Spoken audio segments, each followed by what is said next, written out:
승리의 땅에서 패배하다. 여호수아 7장 1절에서 26절 말씀입니다.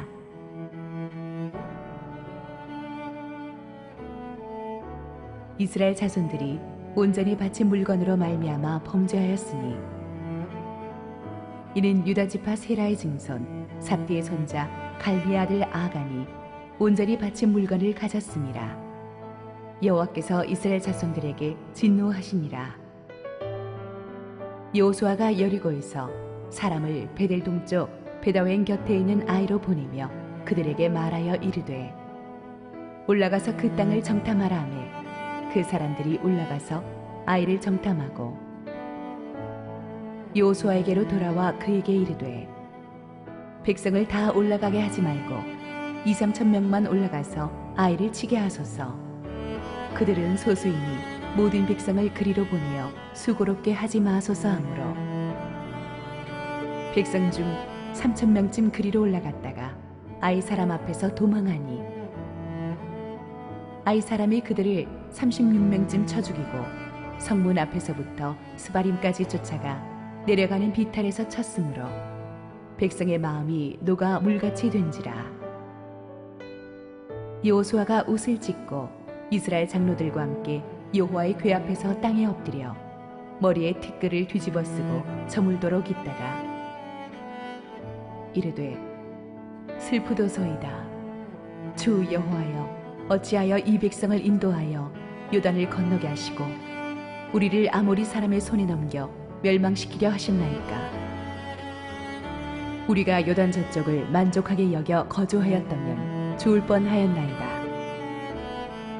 주여 이스라엘이 그의 원수들 앞에서 돌아섰으니 내가 무슨 말을 하오리이까. 가나안 사람과 이 땅의 모든 사람들이 듣고 우리를 둘러싸고 우리 이름을 세상에서 끊으리니 주의 크신 이름을 위하여 어떻게 하시려 하나이까 하니 여호와께서 여호수아에게 이르시되 일어나라. 어찌하여 이렇게 엎드렸느냐.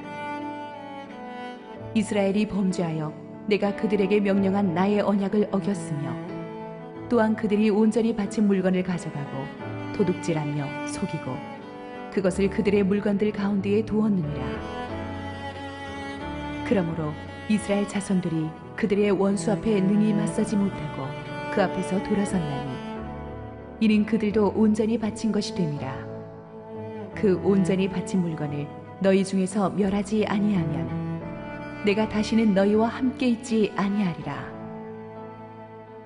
너는 일어나서 백성을 거룩하게 하여 이르기를 너희는 내일을 위하여 스스로 거룩하게 하라.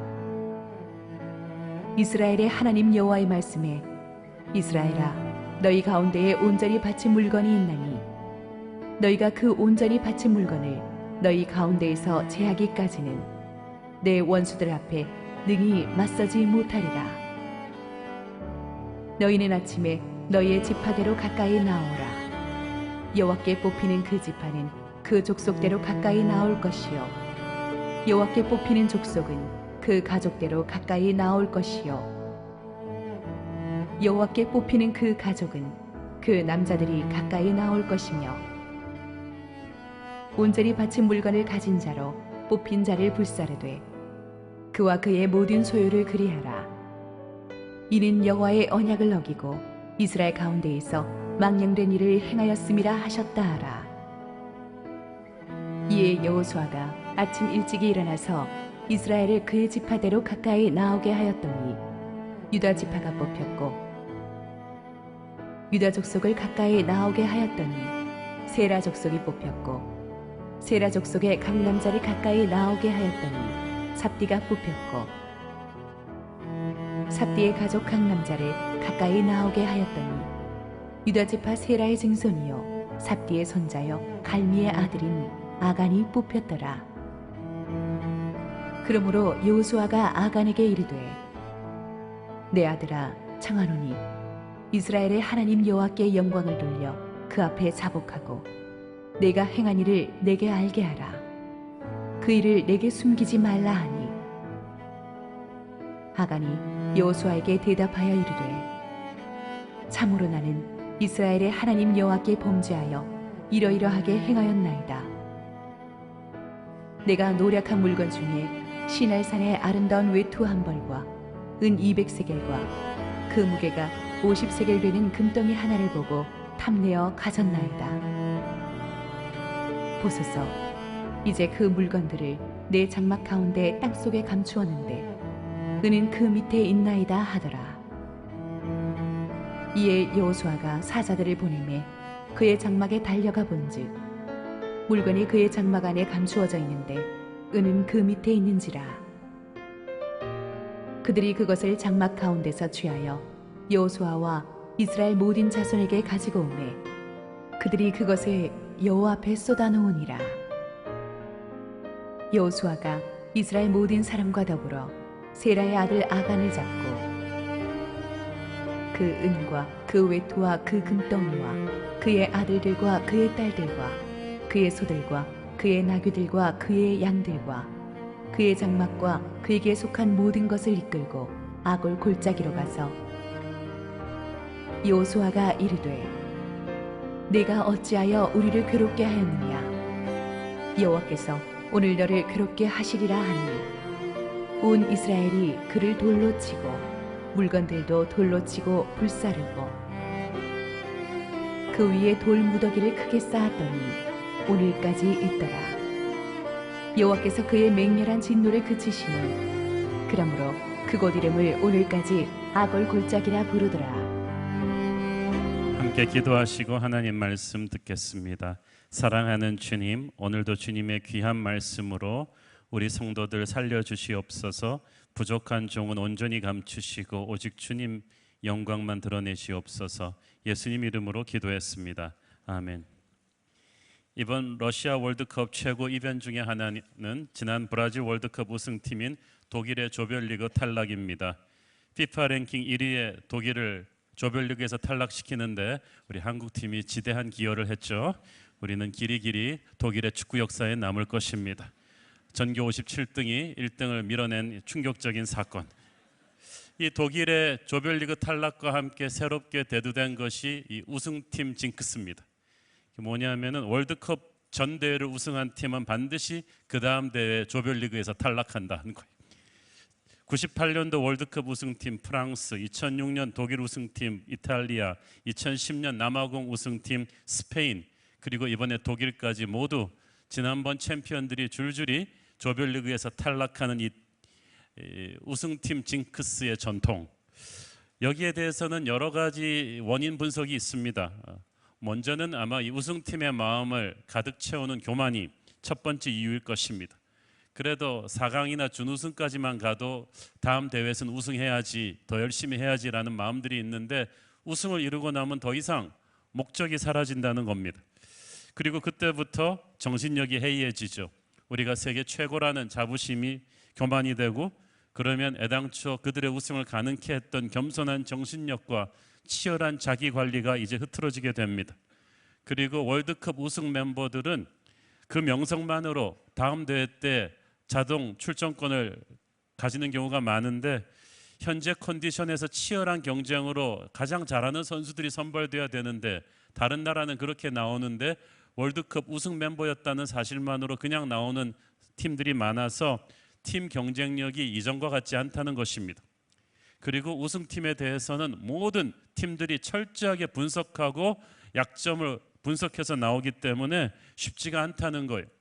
그래서 우승팀 자신의 교만과 안일함과 함께 다른 팀들의 철저한 견제와 준비가 합쳐져서 바로 이 무서운 우승팀 징크스를 만들어낸다는 것입니다. 이처럼 우리 인생 뒤에도 우승팀 징크스들이 따라다녀요. 위대한 성공을 하고 바로 뒤에 뜻하지 않은 실패에 부딪히는 경우가 많습니다. 왜냐하면 성공한 나는 교만해지는데 다른 사람들은 정신을 바짝 차리기 때문입니다. 하나님의 지도자 여호수아, 기적의 요단강 도하와 여리고성 전투를 승리로 이끌었던 그가 이제 승리의 절정에서 순식간에 아이성의 패배라는 골짜기로 내려오게 되는 것을 우리는 보게 될 것입니다. 그러나 이 패배가 반드시 부정적으로 볼 것만은 아닙니다. 성공만 거듭하면 교만해서 보지 못하던 우리 안의 어둠의 요소들을 실패를 통해서 제거할 수 있기 때문입니다. 그래서 하나님께서는 어쩌면 성공의 때보다 실패의 때에 우리에게 더 많은 것을 가르쳐 주시는 줄 모르겠습니다. 여리고성을 무너뜨린 이스라엘군은 파죽지세로 진격해서 서쪽에 위치한 아이성과 베델성 공략에 나섰습니다. 아이성은 여리고성에서 북서쪽으로 약 16km 떨어진 곳에 위치한 작은 성입니다. 인구가 1만 2천 명밖에 안 되는 여리고에 비하면 비교도 안 되는 작은 성입니다. 그러니까 이스라엘은 이쯤이야 얕잡아 봤겠죠. 게다가 지금은 여리고를 무너뜨린 뒤이기 때문에 사기가 충만하고 반대로 가나안 쪽 사람들은 굉장히 두려움에 사로잡혀 있던 때입니다. 여리고성을 무너뜨린 직후 어떻게 됐습니까? 가나안 전역에 어떤 소문이 났나요? 여호수아서 6장 27절 여호와께서 여호수아와 함께 하시니 여호수아의 소문이 그 온 땅에 퍼지니라. 어떤 소문일까요? 난공불락의 여리고성을 순식간에 괴멸시킨 영웅, 도저히 맞서 싸울 수 없다. 소문은 날개를 달고 또 날개를 달아서 가나안 전역은 공포로 휩싸였고, 반대로 이스라엘은 이런 식으로 쉽게 밀어붙이면 정복 전쟁은 순식간에 끝낼 수 있을 줄 알았습니다. 그런데 이번 주 본문은 시작부터가 심상치 않아요. 이번 주 본문 1절 말씀 읽겠습니다. 이스라엘 자손들이 온전히 바친 물건으로 말미암아 범죄하였으니 이는 유다 지파 세라의 증손 삽디의 손자 갈미의 아들 아간이 온전히 바친 물건을 가졌음이라. 여호와께서 이스라엘 자손들에게 진노하시니라. 이 1절을 영어 성경에 보면은 but 그러나라는 접속사로 시작합니다. 그 말은 지난번 텍스트의 분위기와는 전혀 다른 스토리가 전개될 것이란 뜻이에요. 지난번 장에서 여리고의 큰 승리를 말했는데 이제는 좀 안 좋은 일이 일어난다는 뜻입니다. 아니나 다를까 아간이라는 사람이 사고를 쳤습니다. 지난 여리고 전투 현장에서 하나님께 온전히 바친 물건 중에 얼마를 착복했다고 했어요. 지난번 여리고 전투에서 기억하십니까? 하나님께서 이 여리고를 온전히 바치라고 하셨어요. 온전히 바치라는 말에는 두 가지 의미가 있는데, 첫째, 생명이 붙어있는 것들은 다 죽이라는 것이었습니다. 사람이든 가축이든 워낙 사악한 성읍이었기 때문에 하나님의 죄에 대한 분노를 보여주기 위해서 다 죽이고, 그것을 다 죽임으로써 죄가 이스라엘로 전염되지 않게 하라는 것이었습니다. 두 번째로 온전히 바치라는 것은 그 성 안에서 불에 타지 않는 은금과 동철 같은 금속 기구들은 하나님의 전에 다 바쳐야 된다는 거예요. 왜냐하면 여리고는 가나안의 첫 번째 관문, 첫 열매, 그게 11조 개념이죠. 그래서 하나님께 온전히 드린다는 뜻이에요. 그 다음 전투부터는 전리품을 이스라엘이 자신들이 취할 수 있었습니다. 그러니까 아간이 조금만 참았으면 되는 거예요. 자, 그런데 아간이 21절을 보니까 시날산의 아름다운 외투 한 벌과 은과 금을 훔쳤다고 했습니다. 여러분, 이 시날산의 아름다운 외투는 고대 바벨론 땅에서 생산되는 물품으로 정말 호화찬란한 무늬들이 수놓아진 값비싼 것이었습니다. 외투 전체가 금실로 엮어버린, 그래서 여리고 왕의 의복이었을 가능성이 높습니다. 요즘으로 말하면 진도산 최고급 밍크 코트인 거예요. 처음 본 이 코트를 딱 이 아간이 본 순간 그냥 잡았어요.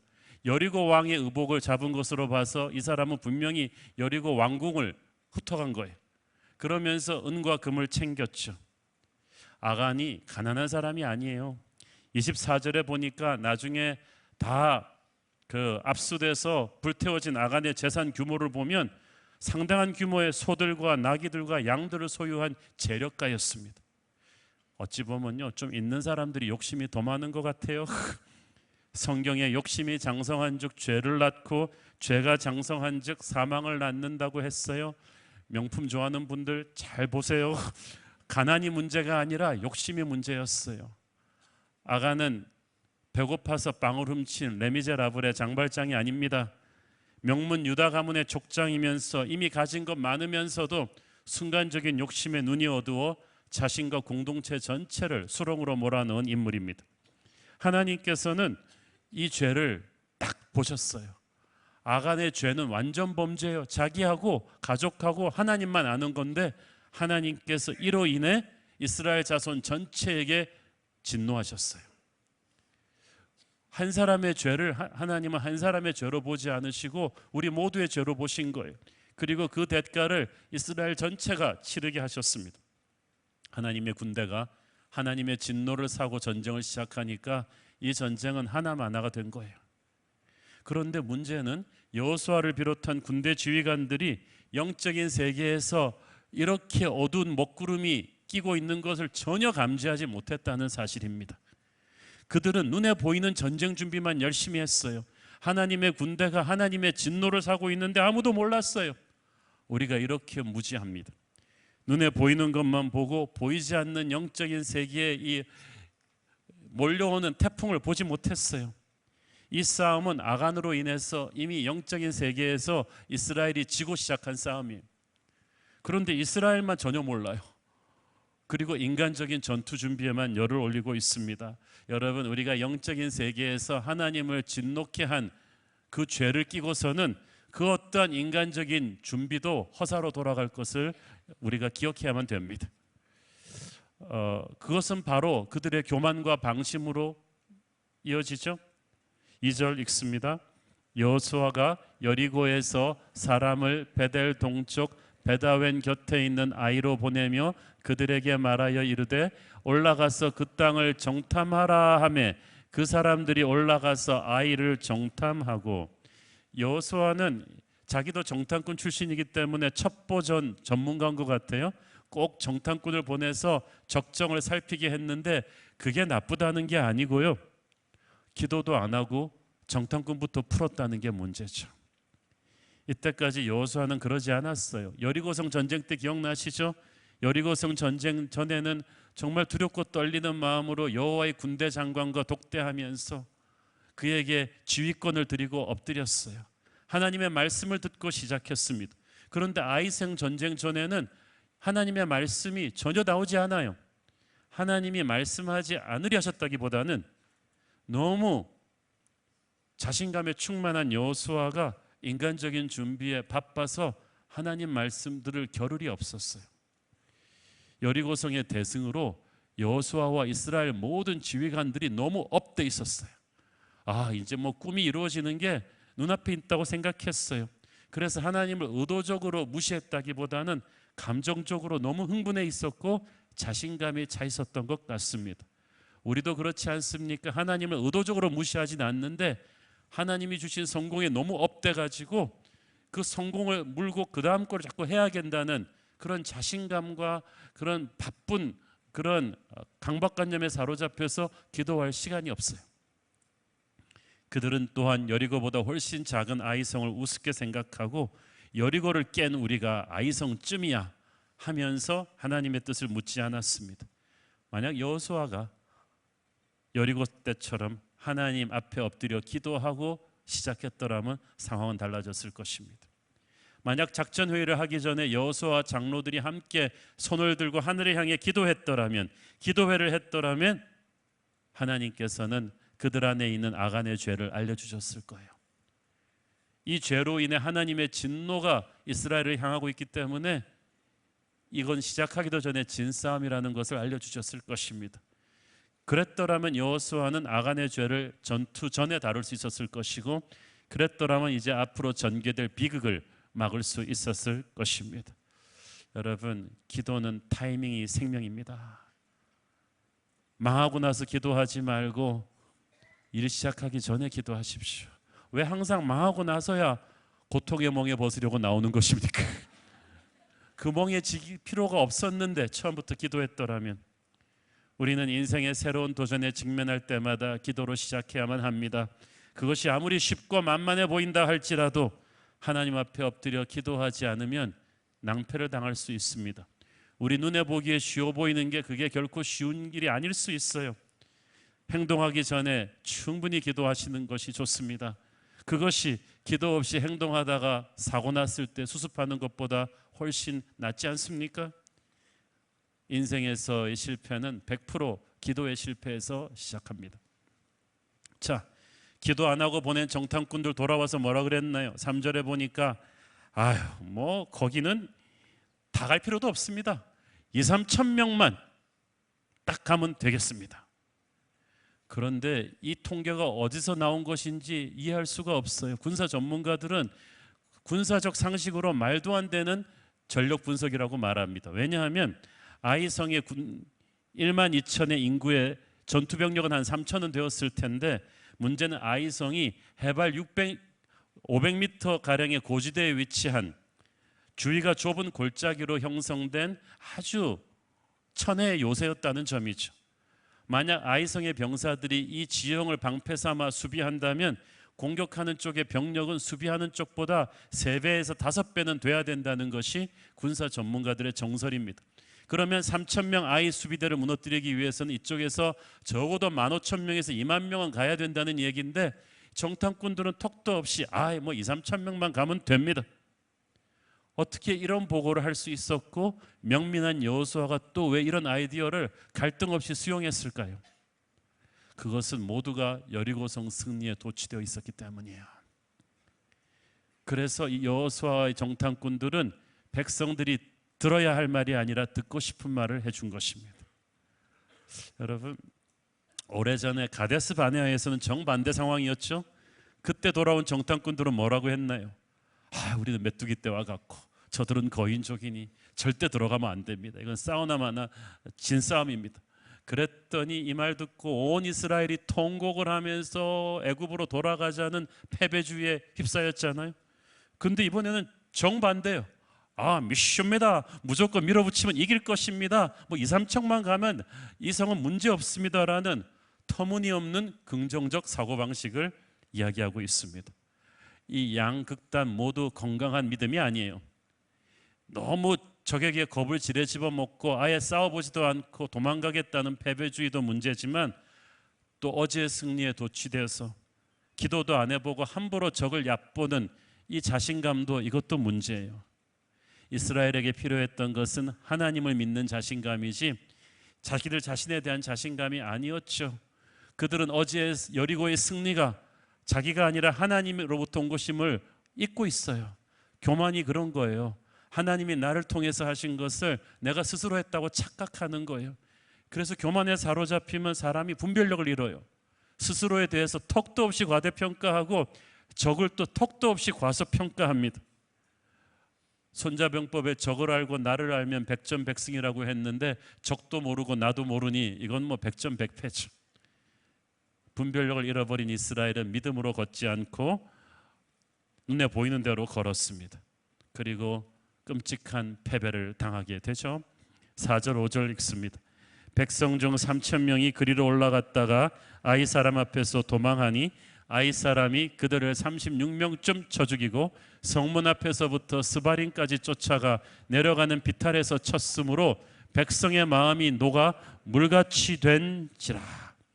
아이성을 공격하러 간 3,000명의 군대는 제대로 싸워보지도 못하고 맹호처럼 반격해오는 아이성 병사들의 공격 앞에 그냥 수수깡처럼 쓰러졌습니다. 죽은 36명이 후퇴하면서 죽은 36명이에요. 믿을 수 없는 패배였습니다. 전사자는 36명에 불과했지만 이스라엘이 입은 심리적인 타격은 수만 명 전사한 것보다 더했습니다. 패배의 충격이 얼마나 컸던지 그날 이스라엘 모든 백성의 마음이 물처럼 녹아내렸다고 했어요. 이걸 현대어로 집단 트라우마에 걸렸다고 합니다.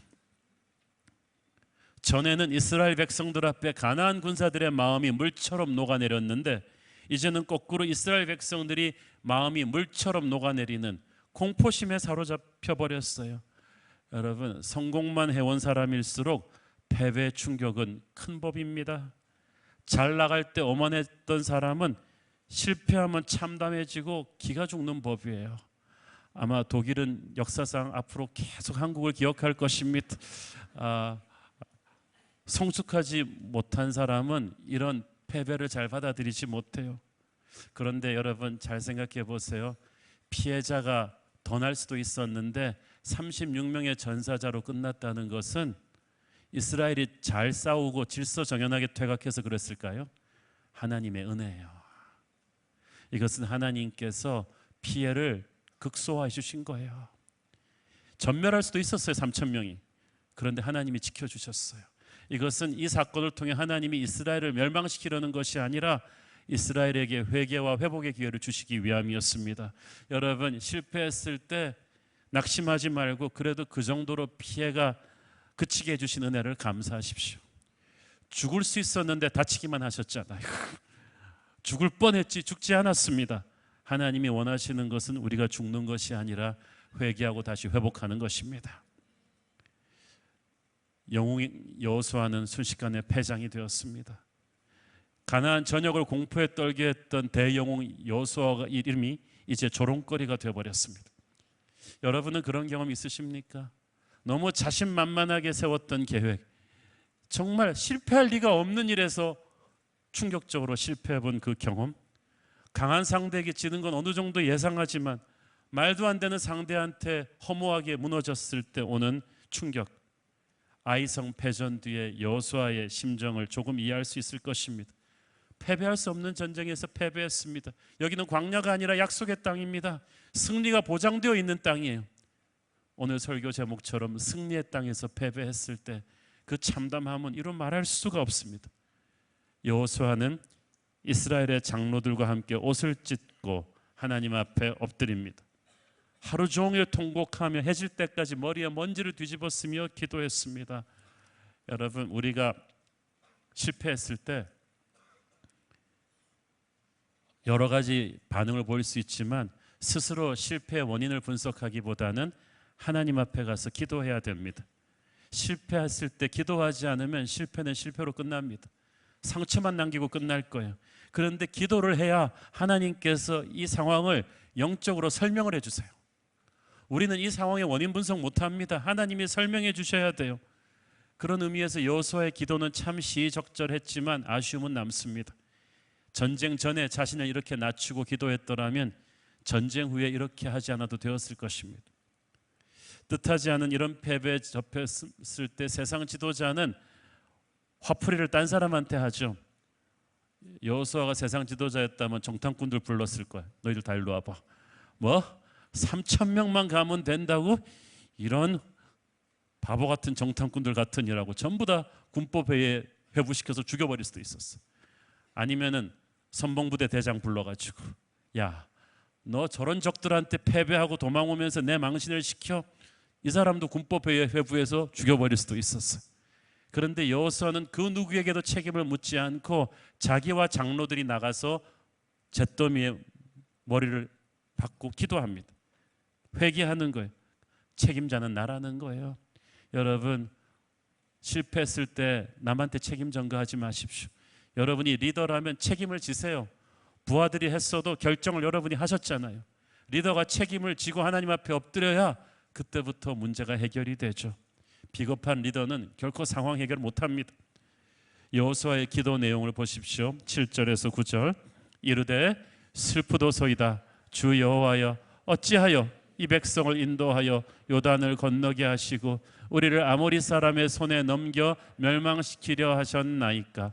우리가 요단 저쪽을 만족하게 여겨 거주하였다면 좋을 뻔하였나이다.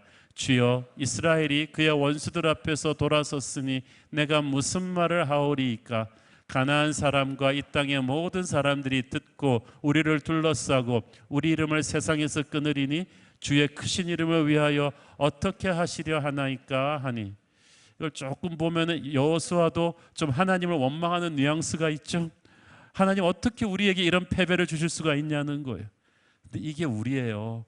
우리가 기도 안 하고 가서 사고 쳐놓고 망하고 나면 꼭 하나님을 원망해. 어찌하여 우리에게 이런 일을 허락하실 수 있나이까. 그렇지만 이거 하나는 있어요. 여호수아가 정말 왜 패배했는지 이유를 알고 싶었어요. 승리의 땅에서 왜 패배할 수 있는지 이유를 알고 싶었어요. 여리고보다 훨씬 약한 적에게 어떻게 패배할 수 있는지 분명히 영적 원인이 있을 텐데 그 원인을 알고 싶은 마음이 있었던 거예요. 하나님은 여호수아와 이스라엘의 장로들이 해 떨어질 때까지 머리를 땅에 대고 회개하며 기도하며 엎드려 있게 하셨습니다. 여러분, 이런 시간이 필요해요. 회개와 회복의 시간, 나의 한계를 인정하는 시간, 나의 자아가 부서지는 시간, 이런 시간을 통해서, 이런 영혼의 몸부림을 통해서 하나님은 우리에게 새로운 시작을 주시는 줄로 믿습니다. 마침내 석양이 질 무렵 하나님의 음성이 떨어집니다. 10절 읽습니다. 여호와께서 여호수아에게 이르시되 일어나라, 어찌하여 이렇게 엎드렸느냐. 하나님 보시기에 안 된 거예요. 여러분, 하나님은 하나님의 군대가 승리하기를 원하지 이렇게 처참하게 패배하고 땅에 엎드려 있는 것을 보기 원치 않으세요. 여러분이 기가 그렇게 팍 죽어갖고 사자처럼 포효하며 하나님의 영광을 돌려야 될 하나님의 장수가 그렇게 패전 장수가 되어서 엎드려 있는 것, 하나님도 가슴 아프세요. 그래서 하나님이 지금 우리에게도 똑같은 말을 하시는 거예요. 일어나라. 이만한 일에 네가 그렇게 좌절해서 주저앉아 있어서 되겠느냐. 그리고 하나님께서 여호수아에게 해야 할 일을 알려주십니다.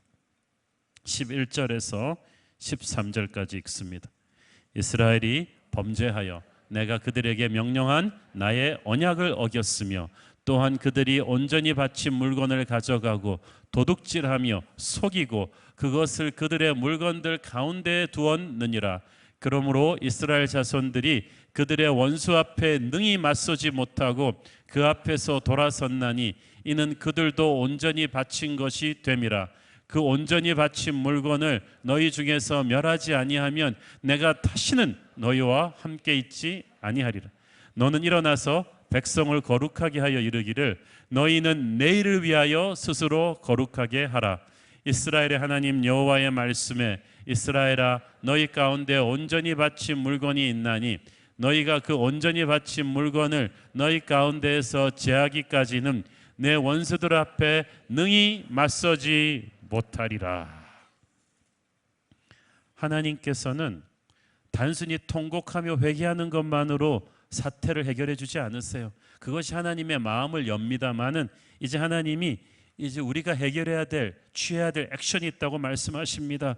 일어나라, 어찌하여 엎드렸느냐. 이 말은 여호수아, 넌 지금 마치 내가 행동해야 될 사람인 것처럼 말하는데 지금 행동해야 할 자는 내가 아니고 바로 너다.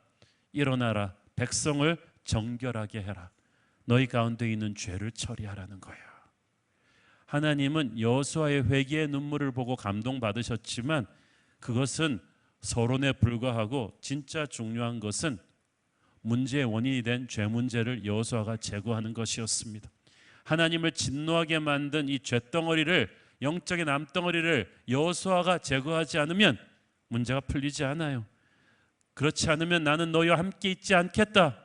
하나님이 함께하지 않은 이스라엘이 무슨 힘이 있습니까? 백전백패죠. 그래서 죄 문제를 빨리 해결을 해야 돼요. 여호수아가 이 말씀을 듣고 정신을 수습했어요. 벌떡 일어나서 200만 백성들을 전부 다 평양에 도열시킵니다. 우리가 국군의 날 행진할 때 한 몇만 명만 도열해도 장관인데 200만이 쫙 썼는데 사태의 심각성을 아니까 누구도 숨소리 하나 내지 않았습니다. 12지파를 쫙 도열시켜 놓고 12지파 수령들을 다 풀어보내서 하나님의 제비뽑기를 시작합니다. 범인을 색출해 가는 거예요. 12지파 중에서 유다지파가 뽑혔어요. 다들 충격이 왔어요. 유다지파는 가장 숫자가 많은, 가장 용사가 많은 이스라엘의 허리와도 같은 왕을 배출하는 지파예요. 어떻게 유다 가문에서 이런 일이? 그러니까 다른 지파들 다 옆으로 빠져 유다지파를 남았어요. 거기서 그것만 해도 한 10만이 넘어. 거기서 다시 유다지파의 족장들이 차례를 나와서 제비를 뽑습니다. 세라 족속이 뽑힙니다. 세라 족속만 남고 다 옆으로 빠져. 그 다음에 세라 족속의 어른들이 나와서 제비를 뽑다가 삽디 가문이 뽑혀 나왔습니다. 삽디 가문만 남고 다 옆으로 빠져. 이제 수백 명밖에 안 남았어요. 삽디 가문에서 남자들이 다 나와서 제비를 뽑다가 마침내 아간이 걸린 거예요. 여러분, 이게 반나절은 넘게 거행된 무서운 제비 뽑기인데 아간을 향해서 이 하나님의 수사망이 좁혀 들어온 거예요. 아간이 어땠겠어요? 마음이. 성경은 너의 죄가 반드시 너를 찾을 것이라고 했습니다. 여러분, 죄를 설렁설렁 넘길 생각하지 마세요. 하나님은 반드시 죄를 추적해 오십니다. 이 죄의 심각성을 인지해야 우리는 구원의 은혜를 리얼하게 깨달을 수 있어요. 마침내 범인이 죄를 자백하고 아간과 전 가족이 공개 처형당합니다.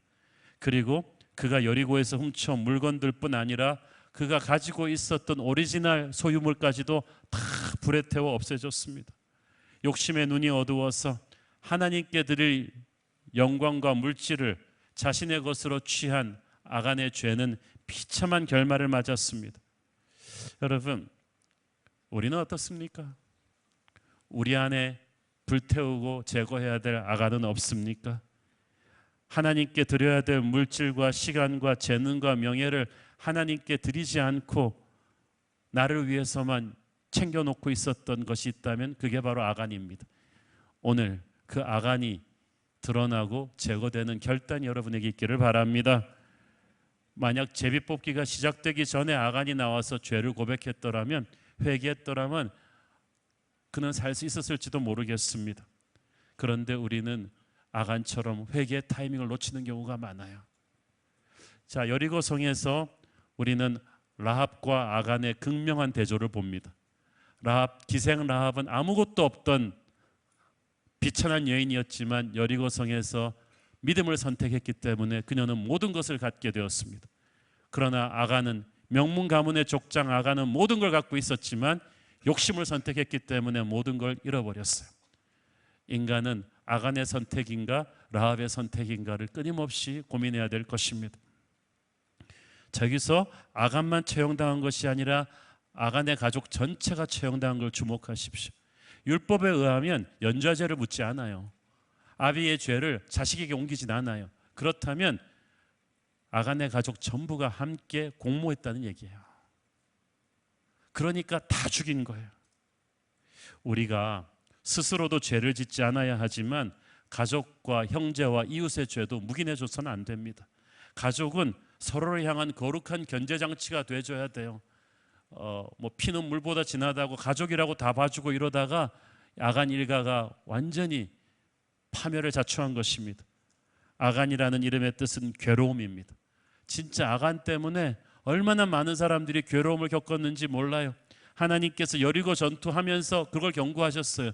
너희 중에 누구든지 하나님께 온전히 바친 물건을 취하면 민족 전체가 괴로움을 당할 것이다. 여호수아서 6장 18절을 보십시오.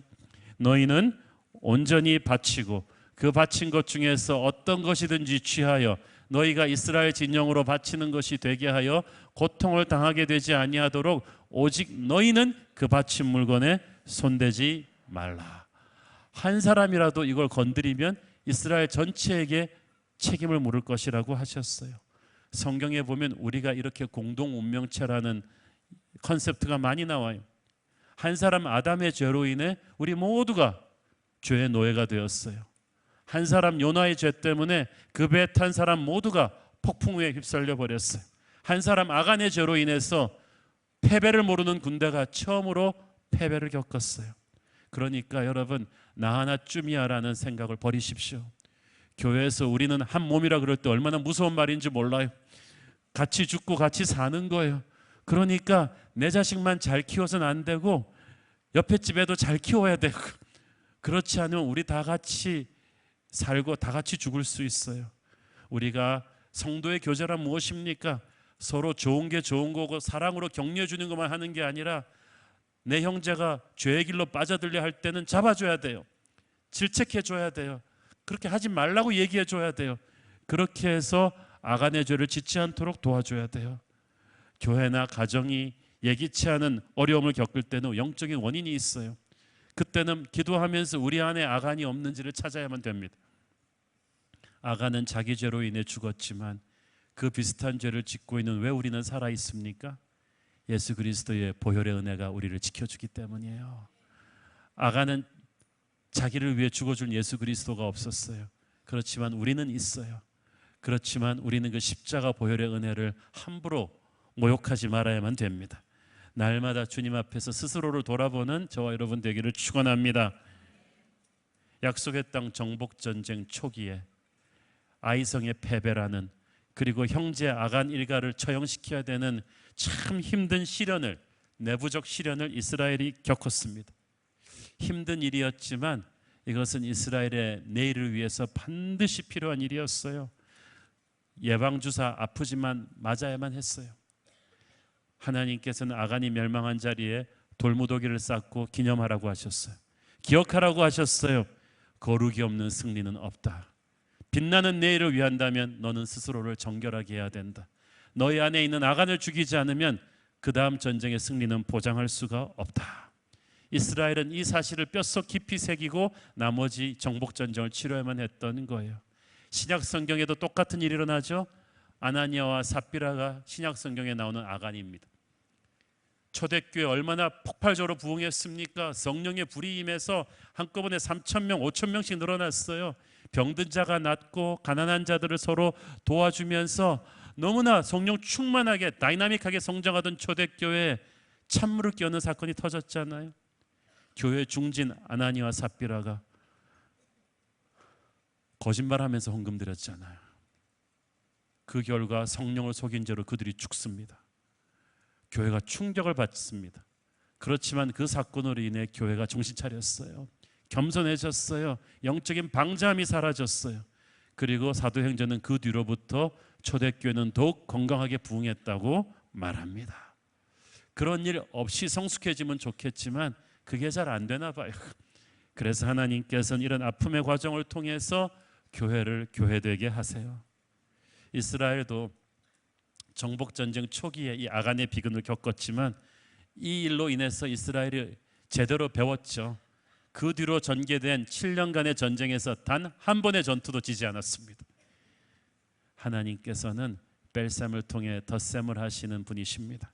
우리 안에 죄악을 제거하시면서 회복과 승리를 주십니다. 그 하나님의 반전의 승리가 얼마나 놀라운 것인지 우리가 다음 주에 함께 살펴볼 것입니다. 우리 함께 기도하시겠습니다. 주님 은혜 감사합니다. 승리의 땅에서 패배하는 데는 이유가 있습니다. 교만하지 않게 하시고 늘 기도로 엎드리게 하옵소서. 예수님 이름으로 기도했습니다. 아멘.